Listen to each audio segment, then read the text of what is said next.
मध्य प्रदेश में सत्ता में वापसी के लिए कांग्रेस वचन पत्र तैयार कर रही है। इसे 6 महीने पहले ही जारी करने का प्लान भी है। खास बात यह है कि फीडबैक के जरिए मुद्दों की तलाश हो रही है ताकि वचन पत्र को धारदार बनाया जा सके। सवाल ये कि क्या इससे पार्टी को फायदा होगा, ये रिपोर्ट आप देखिए। कांग्रेस कर रही है मुद्दों की तलाश। 2023 में पूरी होगी सत्ता की आस।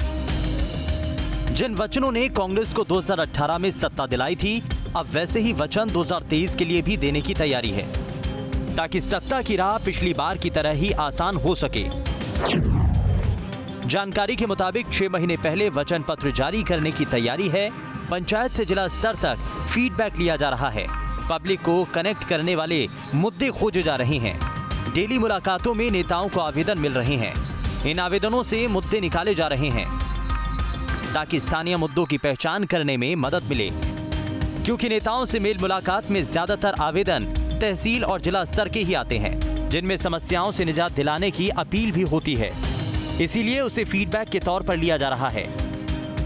खास बात यह है कि वचन पत्र में महिलाओं, किसानों, मजदूरों, बेटियों, कारोबारी, डॉक्टर, घरेलू कामकाजी वर्ग से जुड़ी परेशानियों को उठाया जाएगा और इन वर्गों के पास कांग्रेस के कार्यकर्ता संपर्क करेंगे और उन्हें बताएंगे ताकि उसका सियासी फायदा लिया जा सके।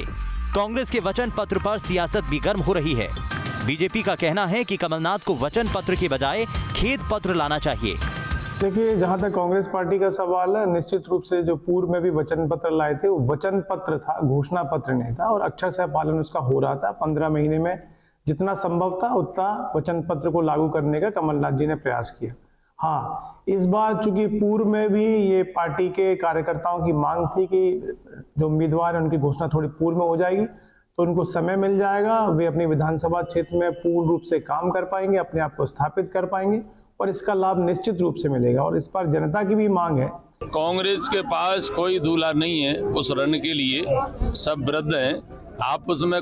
वैसे तो कांग्रेस पूरी तरह वृद्ध हो चुकी है, वृद्धावस्था में है, इसलिए कांग्रेस के कोई वचन पत्र से, घोषणा पत्र से जनता पे कोई अंतर नहीं पड़ेगा, क्योंकि जनता ने 2018 में उनके वचन पत्र को भी देखा है, घोषणा पत्र को भी देखा है। जिस तरह से उन्होंने कहा था कि हम किसानों का 2 लाख रुपए तक का कर्जा माफ करेंगे, किसी का कर्जा माफ नहीं हुआ। दरअसल कमलनाथ ने 7 महीने पहले ही वचन पत्र तैयार करने के लिए एक समिति बना दी थी, जिसमें बाला बच्चन को संयोजक बनाया गया था, जबकि सज्जन सिंह वर्मा, तरुण भनोट समेत कई नेताओं को सदस्य बनाया गया था। इस कमेटी के 3 बैठकें भी हो चुकी हैं। अब बात सियासी मायने की, तो दरअसल 2018 में कर्ज माफी का वादा हिट रहा था। किसानों ने कांग्रेस का साथ दिया था, कर्मचारी भी कांग्रेस के पाले में आए थे। वचन पत्र से एंटी इनकम्बेंसी कैंपेन को धार मिली थी, जनता से कनेक्ट होने में मदद मिली थी। चूंकि प्रदेश में 18 महीने को छोड़ दें तो लंबे समय से बीजेपी की ही सरकार है, इसीलिए कांग्रेस 2023 में भी एंटी इनकम्बेंसी मुहिम को तेज करना चाहती है ताकि विधानसभा चुनाव में लीड मिल सके। पिछले 2018 के चुनाव में कांग्रेस का वोट शेयर कम था, जबकि भाजपा का अधिक था और उसकी सीट्स कांग्रेस की ज्यादा थी, सत्ता में आई। अगर कांग्रेस चुनाव से कुछ समय पूर्व ही कुछ मजबूत निर्णय, चाहे वो मैनिफेस्टो तैयार करने का हो, उसमें लोकल स्तर की डिमांड्स हो, या ऐसे मुद्दे जो चुनाव में बनाए जा सके उनको तैयार करने का मामला हो, या जो सिलेक्शन ऑफ कैंडिडेट हो वो भी अगर टाइम रहते हो जाए, तो कांग्रेस के लिए इसी सुखद बात कुछ नहीं हो सकती है। अब सवाल है कि क्या कांग्रेस को इसका फायदा मिलेगा। सवाल इसलिए है क्योंकि पार्टी में गुटबाजी चरम पर है। गुटबंदी खुलकर दिखती रही है। बड़े कार्यक्रमों में ज्यादातर कमलनाथ ही दिखते रहे हैं।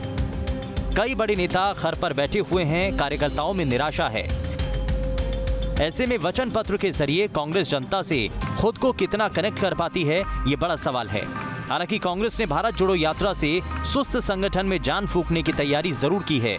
यात्रा के दौरान कांग्रेस घर बैठे कांग्रेसियों को एक मंच पर लाने की कोशिश में है। इसकी जिम्मेदारी बड़े नेताओं को दी गई है ताकि मुहिम को सफल बनाया जा सके। 2018 के विधानसभा चुनाव से पहले कांग्रेस ने एक वचन पत्र तैयार किया था और उसका फायदा ये मिला कि उसमें कई महत्वपूर्ण मुद्दों को शामिल करके कांग्रेस ने सरकार बनाई। एक बार फिर से कांग्रेस उसी रास्ते पर चल रही है और इस बार जो नई बात कही जा रही है वो ये है कि समय से पहले अपने उम्मीदवारों की पार्टी घोषणा कर देगी।